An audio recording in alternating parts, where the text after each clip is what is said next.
Chris closes your deals. Guys, Chris is a great closer if you guys need help closing deals. The name of the game is speed to lead. If you're looking to improve your lead management, let's connect. So it's time to make it easy. All right, guys, so we're about to jump on a call with an agent. This one's actually a pretty interesting one, so if you watched our live where we were discussing the state of the market and, things that were happening, San Diego is obviously a more cyclical market and so sees rapid declines in price points when the market shifts. And this is a perfect example of that. So this particular property, this seller is in foreclosure. And if we look at the price history, this was actually listed back in June for 1.449. And the agent that actually listed this one sold an exact model match for 1.5 back in March.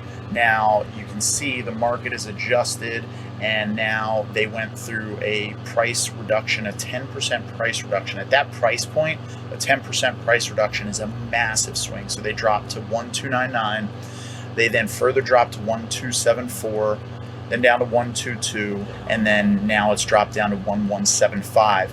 And we made an offer to them $1,075,000, and we actually, or $1,070,000. And we submitted an offer, and they obviously declined because they got a better offer. Now it is back on the market, fell out of escrow. Basically, the condition is the big sticking point. There's a lot of issues that, nobody really recognized. And so it's all killing the deal. And so unfortunately, I'm going to have to get on the phone with this agent and kind of break the news that, hey, our offer is not even close anymore. We're probably going to be below $900,000, especially based on the report that we're getting from them on the work that needs to be done. Additionally, we're talking to a lot of our buyers. We've had some of our buyers back out of deals recently because of the market shifting, and so we've had to adjust. And we used to underwrite deals at an average, for a cosmetic fixer, like full renovation without roof and windows,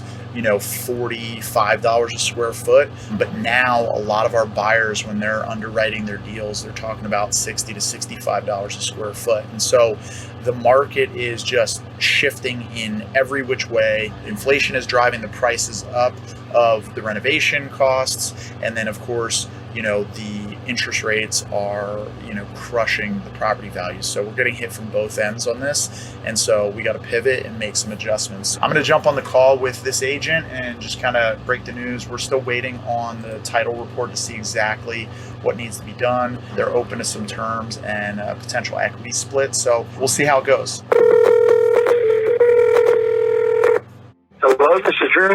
Hey, what's up, Drew? This is Chris with Lazarus Property Group. How you doing? Good. How are you doing? Doing all right, man. Probably better than you with this Dovetail Terrace property you got. That's funny. Unfortunately, I mean, at least you're not the one stuck holding it, Yeah. No, I know. I mean, I like the property. If I was to buy it for the right price, I'd like it, though. Yeah. I guess you just said to reach out and see where you guys might be at. I talked to Brad a little bit, and he said maybe bring things current and make a deal, maybe, possibly, but I don't know. I'll be honest, man, everybody's getting really tight right now. I don't want to offend anybody. I think our number, just reanalyzing everything. I've got a lot of people I work with in San Diego that are, doing flips, and, the inflation is killing the renovation costs. Where 30, 60, 75 days ago, we would look at cosmetic flip like this, where we're doing kitchens, baths, and, the whole shebang, everything except for like roof and, foundation and windows. We'd be underwriting it at about a $45 to $50 a square foot. And now, our teams and a lot of the people that I'm working with, they're running numbers at like $65 a square foot. I talked to Brad about it, and just based on some of the things that you mentioned, like some potential termite issues, and, looks like there might be some stucco work. And then the termite's 4,300. I mean, my guy's he's pretty reasonable. Most of it's just the temp, though. There's a couple areas, but of course you got to pay those people kind of a premium, to get them out just to do a new board, couple new boards, you know. Yeah, and I mean, for us, you know, we would probably just, you know, do what we can to get it tented and, you know, get it squared away, and then, you know, we wouldn't even have them doing much with the wood. I mean, unless it's like something that's simple, you know, we'd have them do it. But if it's going to be repairing and replacing any wood, we would just handle that internally, because I know we would just get better deal than having the tournament company pay for that. So, yes. I mean, and it's not, you know, it's not going to make that big of a difference, but, you know, with the way the market is right now, we got to like pinch anywhere we can. So, I mean, it's probably $1,000 repair. Yeah, exactly. The two of them, but for the termite company, it's $2,000. Yeah, 100%. So honestly, like looking at the original pictures, or the pictures that we had before, we weren't necessarily, and we'd never walked the property either, so we weren't expecting to have to do like a full reno to the kitchen. You definitely need a full reno to the kitchen. Yeah. It's a cheap kitchen, but you definitely, because it's not a very big kitchen. Yeah. I don't know if you do like the white shaker cabinets and quartz countertop, kind of that style, but I mean, you're probably, I don't know, 12.5 to 15, depending on who you're using. I mean, I don't know how you guys, you know, are running it, but I know I did price it out at a little less than 15. Yeah, you're probably not far off, you know, just based on the size of that kitchen. Unfortunately, I mean, you know, and I know I'm not telling you anything you don't know. I mean, I ran the comps 90 days back, and there's only the one that's sold that's got like that phenomenal view, you know, and you got this other one that is kind of like a lived-in remodel that's listed 4 days ago, basically 1225. Yeah, 1225. Yep. You know, but I want to help you guys out however I can. I know Brad said you were going to send over like a title report, because apparently there's like an HOA lien. Yeah, there's some liens. Let me see. I was actually at my. So what's your email? My email, you can send it to solutions with an S at the end. Okay. Oh, I see. I also have Chris. Or Chris at LazProp. Yeah, that's good too. People they want a little better window. Yeah. That's the thing. You got a 7-figure price point, and everybody wants the moon and the stars, you know, all lined up, you know. You know, and a lot of people actually, they buy in, they just don't have the money to do it. You know, they need a kind of a turnkey property, and that's one of the big problems. And that's kind of what I've been trying to tell the seller. Yeah. You know, and I told Brad I had another investor talk to him, because I knew the guy was going to hammer him. So I just had him do it, you know. What was the other investor coming in at? So he was at 950.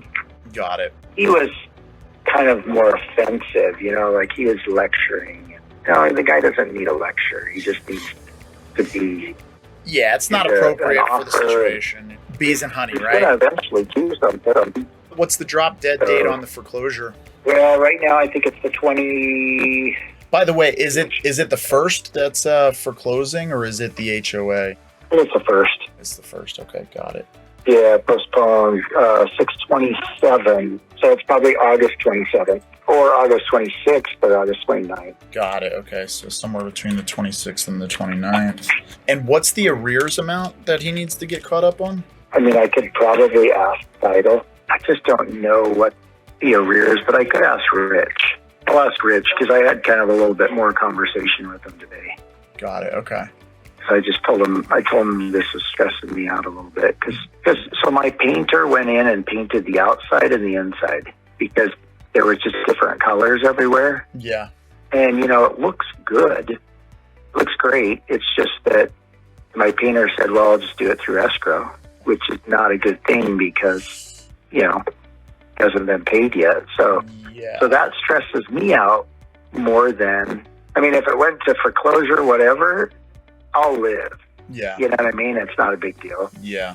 But my painter, on the other hand, and then the staging company did the same thing. And, you know, staging is $1,200, but yeah. It's kind of like, okay, well, these are people I work with a little bit. That's kind of stressing me out more than anything. What's the painter do? He did the inside and the outside. You know, like, he didn't do the garage, but he did, you know, and he also power washed the tiles. Made it look really nice on top, but he charged $1,500 for everything. Or, I mean, $15,000.